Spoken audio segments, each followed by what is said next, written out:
Muchos niños lo conocieron como el payaso Pogo. Pasó muchos años haciendo shows en todo Estados Unidos y además fue un miembro respetado de la comunidad. Hasta llegó a conocer a Rosalind Carter, la futura primera dama. Pero nadie sospechaba que detrás de esta fachada de alegría se ocultaba uno de los más siniestros asesinos seriales.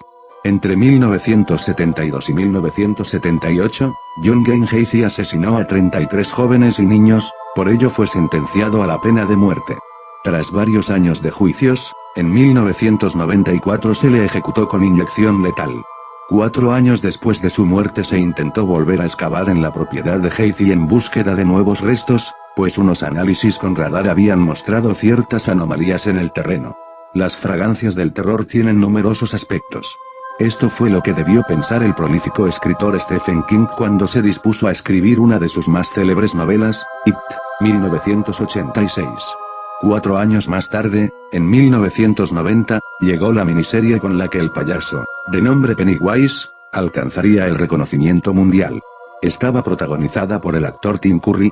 Pero, ¿por qué It siembra terror vestido de payaso? Y lo más desconcertante, ¿qué historia se esconde detrás de Pennywise? John Wayne Gacy, más conocido como Pogo, fue el asesino en serie que inspiró a King a la hora de crear su personaje ficticio. La infancia de Gacy no había sido fácil. Su padre, Stanley Gacy, le vejaba a causa de su físico delante de sus vecinos y le pegaba cuando llegaba ebrio a casa. El joven creció y, tras casarse con Marlene Myers y mudarse con ella al estado de Iowa en 1967, cometió su primer abuso a un menor varón, ambos bajo los efectos del alcohol. Durante 1968 siguieron produciéndose los acosos hasta que fue denunciado, juzgado y enviado a prisión por 10 años. Del abuso al asesinato. La cárcel solo le retuvo 16 meses por buena conducta.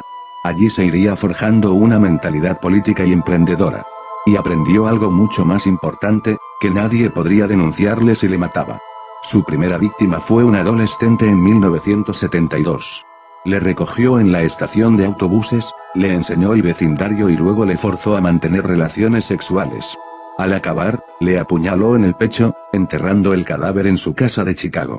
Poco después nacería Pogo, el payaso. Estaba caracterizado con tez blanca, ojos claros y peluca calva con poco pelo rojizo. De la mano de esta personalidad perpetraría numerosos crímenes, superando la treintena. Alguien que salió vivo de su encuentro con Wayne Gacy fue Jeffrey Renal. Aunque, desde entonces, arrastra secuelas de por vida.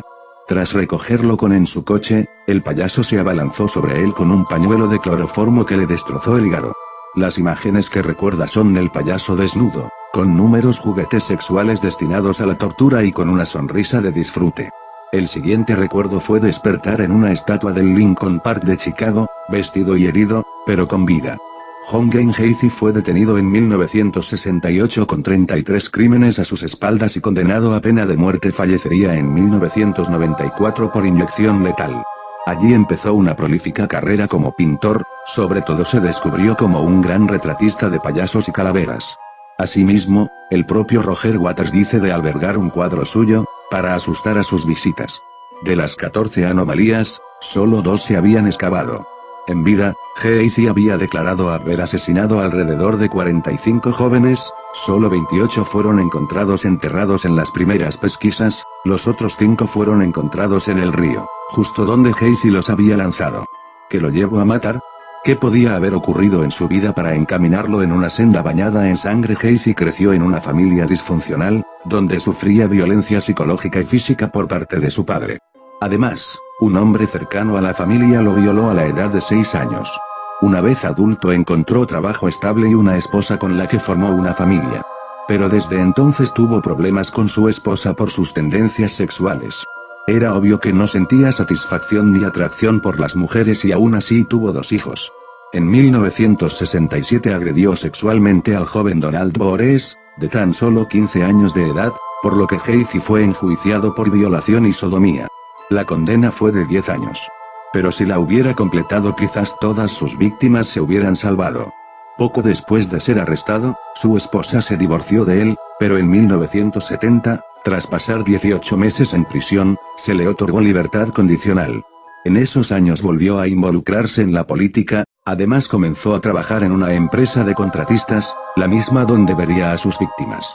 El primero fue un chico de 15 años llamado Timothy Joy. Heisey lo abordó en el camino, lo llevó a su casa y prometió llevarlo al autobús al día siguiente. Cuando amaneció, Heisey se vio en la cama y al joven con un cuchillo en mano. Heisey lo atacó y finalmente lo asesinó con el mismo cuchillo. Cuando recorrió la casa se percató que la mesa estaba servida con el desayuno para 2 personas, el tocino estaba recién cortado. A pesar de que lo asesinó por error siguiendo siempre el testimonio del propio Heisey, en el momento de hacerlo lo disfrutó y se percató que matar era algo que lo emocionaba mucho. Se deshizo del cadáver enterrándolo en el sótano. Durante los años posteriores, los vecinos se quejarían de un extraño y fuerte olor proveniente de la casa de Heisey, pero este les explicaba que se trataba de la humedad en el sótano. En ese periodo disfrutaba haciendo shows como el payaso Pogo, aunque nunca atrajo a sus víctimas con ese disfraz, como se pudiera creer. El último asesinato fue el del joven Robert Piest, quien había ido a la casa de Heisey por un trabajo de contratista. La madre del joven supo de los deseos de su hijo de trabajar y cuando desapareció Robert, dirigió a los policías a investigar a Heisey. Este, hábilmente negó haberlo visto, pero los agentes sospecharon de él y con las investigaciones averiguaron sus antecedentes de pedófilo y pederasta.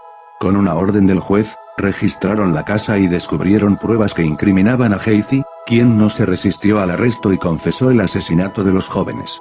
Los medios rugieron de indignación y más cuando una fotografía de la primera dama con el asesino serial llegó a los medios. Muchos padres de familia quedaron horrorizados pues reconocieron al payaso que había hecho reír a sus hijos, y lo cerca del peligro que estuvieron.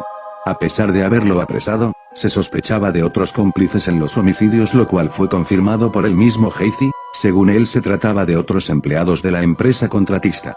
El famoso perfilador Robert Ressler también compartía esas sospechas, pero nunca se pudo confirmar la participación de otros cómplices.